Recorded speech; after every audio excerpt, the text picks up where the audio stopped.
नमस्कार। ज्योतिष संसार देखने वाले सभी दर्शकों का मैं पंडित राजन शर्मा हार्दिक अभिनंदन करता हूं।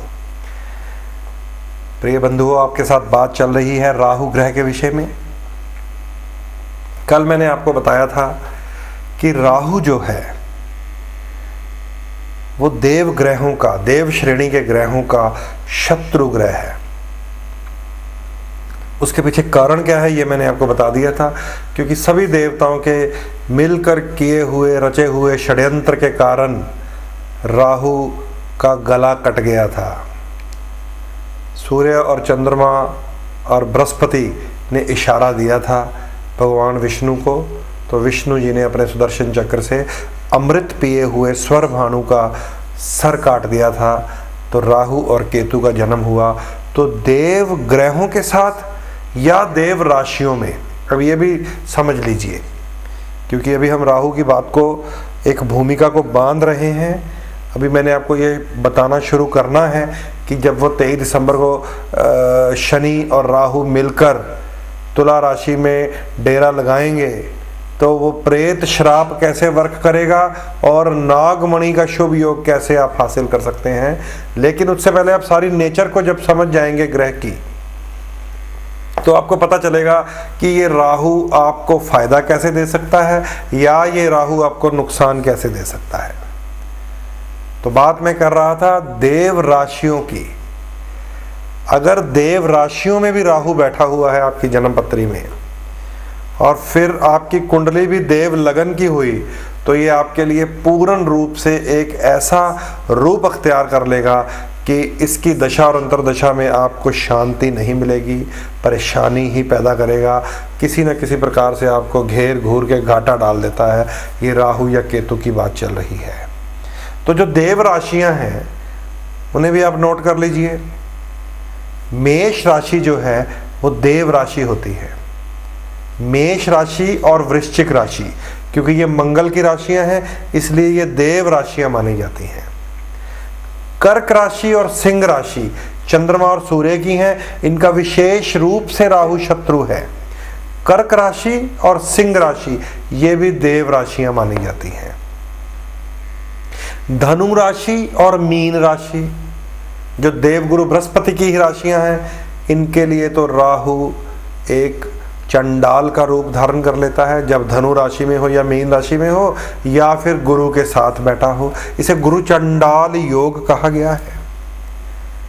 तो ये भी आपको ध्यान रखना पड़ेगा कि अगर आपकी जन्म पत्री में राहु देव राशियों में भी है तो भी शत्रु का रूप अख्तियार करता है। अगर देव ग्रहों के साथ है, चाहे वो सूर्य राहु है, चाहे वो चंद्र राहु है, चाहे वो बृहस्पति राहु है, चाहे वो अंगारक श्राप बनाता हुआ मंगल और राहु है, वो आपके लिए परेशानी ही पैदा करेगा। उसके लिए ये बिल्कुल नहीं देखा जाता ये कौन सी राशि में है, कौन से भाव में है। अगर देव ग्रह आ गया, वो कॉन्सेप्ट बिल्कुल रॉन्ग है कि अगर चंद्रमा राहु उच्च की राशि में है, मंगल राहु उच्च की राशि में है, तो ये मंगल अपना अलग फल देगा, राहु अलग फल देगा। ऐसा नहीं होता दर्शकों। चंद्रमा और राहु का एक उपाय करवाया जाता है कि जौ कच्चे दूध में भिगोकर जल प्रवाह कर दीजिए। इसी से आप सीख लीजिए। जौ जो है उसे राहु का आर्टिकल माना जाता है, राहु की वस्तु माना जाता है। चंद्रमा की वस्तु दूध है। जब जौ में दूध मिला देते हैं तो वो चंद्र राहु की युति हो जाता है। जब उसको जल में छोड़ा जाता है तो वो अलग अलग हो जाते हैं। कैसे? दूध जो है वो जल ग्रहण कर लेता है, मिक्स हो जाता है और दूध में से निकलकर जौ उभर आते हैं और वो फिर प्रवाहित होकर कहीं ना कहीं जाकर किसी ऐसे स्थान पर रुक जाते हैं जिसे खेत या नदी का या नहर का किनारा कहा जाता है। तो राहु अलग और कच्चा दूध अलग। जौ और कच्चे दूध का उपाय का जो सिस्टम है वो मैंने आपको इसीलिए बताया है कि उस उपाय के माध्यम से चंद्र राहु को अलग अलग किया जाता है। अब चंद्र राहु को अलग अलग इसीलिए किया जाता है कि वो जब भी मिलते हैं विष पैदा कर देते हैं, ग्रहण लगा देते हैं। तो ऐसा नहीं होता कि वो अलग अलग राशियों में जाकर अपने अलग अलग आपको प्रभाव देंगे, नहीं दे पाएंगे। इसलिए मान लीजिए कर्क लगन में ही चंद्रमा और राहु हैं तो वहाँ पर ये उपाय करवाते हैं हम, पहले राहु शांति का, फिर चंद्रमा को बलि करने के लिए आपको प्रयोग बताए जाते हैं। फिर लगातार आपको ये कहा जाएगा कि अगर आप कर्क लगन है और चंद्रमा राहु आपके इकट्ठा है, आपको सारी उम्र राहु का परहेज करना पड़ेगा, फिर जाकर चंद्रमा आपके लिए सूटेबल बनेगा। वहां पर आपको सुच्चा मोती तब सूट करेगा जब आप राहु की शक्ति को क्षीण करने के लिए, समाप्त करने के लिए पर्याप्त उपाय करेंगे। अदरवाइज वहां भी आपको ये परेशानी ही देंगे, चंद्र राहु की जहां भी युति बनी हो। तो ये ध्यान रखें, इस बात को अब आप बिल्कुल बांध लें अपनी गांठ से कि देव राशियों में बैठा राहु शत्रु का रूप अख्तियार करता है, देव ग्रहों के साथ बैठा हुआ राहु भी एक शत्रु रूपी भाव से ही हमें प्रभाव देता है। अब आइए दैत्य जो ग्रह हैं उनमें एक शनि है, एक बुध भी हैं और एक शुक्र भी माने जाते हैं। ध्यान से अब समझ लीजिए, शुक्र राहु वाले लोगों को मैंने कामयाब होते देखा है। अब ये ध्यान से इस बात को जान लीजिए, हालांकि शुक्र और राहु का मिलना लक्ष्मी श्राप योग होता है, स्त्री श्राप योग होता है। शुक्र और राहु वाले लोग वो कामयाब होते हैं जो लोग फिल्म लाइन में चले गए हैं, एक्टिंग लाइन में चले गए हैं या किसी म्यूजिकल लाइन में चले गए हैं। शुक्र और राहु उन्हें फिर एक अलग प्रकार से धनवान, मशहूर कह लो, विख्यात कह लो, कुख्यात कह लो या बदनाम कह लो, सेलिब्रिटी बना देता है। अब जो वैम्प गर्ल्स होती हैं जैसे राखी सावंत है, वो भी एक सेलिब्रिटी है इस समय, है वो भी शुक्र राहु। दूसरी तरफ कोई बहुत बड़ी हीरोइंस देख लीजिए, जैसे श्रीदेवी हैं, वो भी एक सेलिब्रिटी हैं, लेकिन है वो भी शुक्र राहु के प्रभाव में, क्योंकि उन्होंने एक तलाकशुदा बॉनी कपूर से मैरिज की है।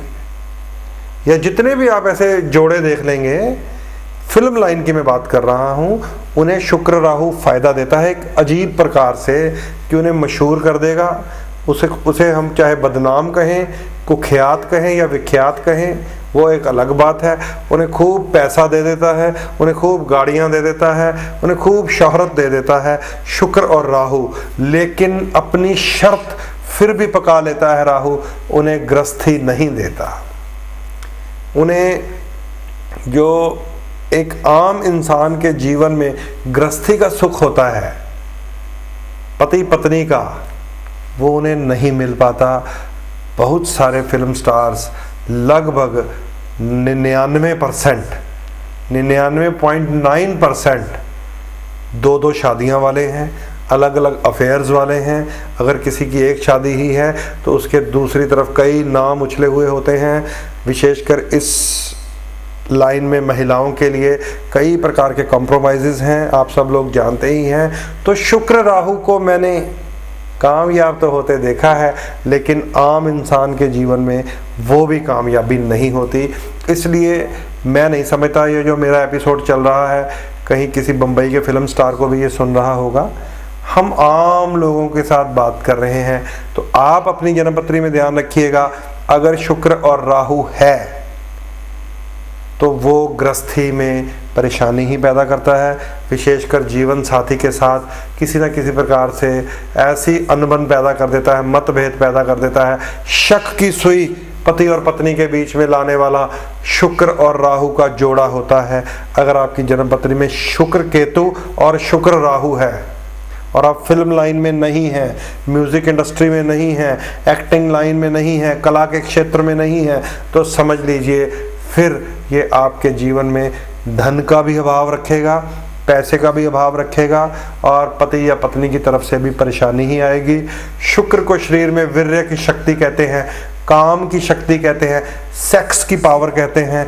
उसको भी ये खराब भी कर देता है, नपुंसकता तक ले जाता है या बहुत अधिक भड़का भी देता है, बदनामी तक भी ले जाता है। शुक्र और राहु का मेल कुंडली के किस खाने में है, वो बदनामी देगा, कलंक देगा, बीमारी देगा। एड्स तक जैसी बीमारियां शुक्र राहु दे देते हैं। खून में, शुगर में, स्पर्म में नील हो जाना, ये भी सब शुक्र राहु का कमाल है। ये तो फिर यहाँ बैठकर नहीं बताया जा सकता, अपनी अपनी जन्म पत्री के हिसाब से ही होता है। ये एक दैत्य ग्रह है। ऐसे ही बुध राहु के साथ हो या शनि राहु के साथ हो, ये दैत्य ग्रह राहु के साथ जब मिलेंगे तो जिन जिन लोगों को इन दैत्य ग्रहों के राहु के साथ होने के कारण भी कामयाबी है लाइफ में, वो लोग कौन होते हैं? शनि और राहु 2 नंबर का धंधा करने वाले लोग। शनि और राहु और इंसान कामयाब हो निश्चित रूप से स्मगलिंग। शनि और राहु और इंसान कामयाब हो निश्चित रूप से कोई ना कोई ऐसा धंधा कर रहा होता है जो असामाजिक माना जाता है, कॉन्स्टिट्यूशन संविधान के विरोध में माना जाता है, सरकार के टैक्सों के विरोध में माना जाता है। काला धंधा जिसे कहा जाएगा, काली कमाई जिसे कहा जाएगा, वो शनि और राहु करवा देता है। यहाँ पर भी मैं यही कहूँगा कि ये 99.9% लोगों के लिए शनि और राहु की युति प्रेत शराब बनाती है। हाँ, कोई दबंग पैदा हो जाए जिसे परवाह ना हो किसी बात की, जिसके ऊपर से मौत का खौफ भी निकल चुका हो, जिसने सोच लिया मैंने तो मरना ही है, जो भी है जो करना है कर लिया जाए, उसे शनि और राहु कहा जाता है। ये ध्यान रखिएगा मैं आपको जो बातें बता रहा हूँ, क्योंकि बहुत सारे लोग आपको आजकल ये भी भटका सकते हैं कि फलां राहु के साथ हो तो इस राशि में अच्छा होता है, इस राशि में बुरा होता है, वहाँ राहु अलग फल देगा, शनि अलग फल देगा। ऐसा बिल्कुल नहीं होता दर्शकों। जितनी बातें मैं आपके साथ कर रहा हूँ, लगभग पिछले 10 वर्ष की पढ़ी हुई जन्म पत्रियाँ, लोगों से बैठकर की हुई डिस्कशंस, उनके जीवन की घटनाओं को पढ़ने के बाद आपसे बातें साझी कर रहा हूँ। तो शनि और राहु एक प्रेत श्राप माना जाता है। शनि और राहु को ही नागमणि योग भी कहते हैं। लेकिन किस प्रकार ये फायदा देता है, ये आने वाले दिनों में मैं आपके साथ बातें साझी करता जाऊंगा। बुध राहु बुद्धि का नाश भी करता है।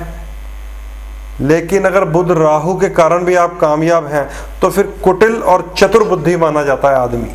झूठ बोलने में माहिर, क्योंकि बुध वाणी है, और ऐसे ऐसे प्लान बनाने में माहिर जिसका समाज में नुकसान पैदा होता है। लेकिन बुध राहु एक ना एक दिन इंसान को जेल की यात्रा, पागल खाने की यात्रा, ऐसी जगह ले जाता है जहाँ पर खाली खंडर पड़े हों, काल कोठड़ियाँ हों। याद रख लीजिए, चाहे वो कुछ देर के लिए, कुछ समय के लिए कामयाबी दे, लेकिन बुध राहु जेल, बुध राहु अस्पताल, बुध राहु काल कोठड़ियाँ, खंडरों तक ले जाता है। इस बात को आप याद रख लीजिए। तो दर्शकों, आज के एपिसोड का ये निचोड़ रहा है कि देव लगन और देव राशियों में तो राहु और केतु खराब करते ही हैं, दैत्य लगन और दैत्य राशियों में भी राहु और केतु अगर कुछ प्रतिशत कामयाबी देते हैं, उसके पीछे भी नकारात्मक और नेगेटिव इफेक्ट होता है।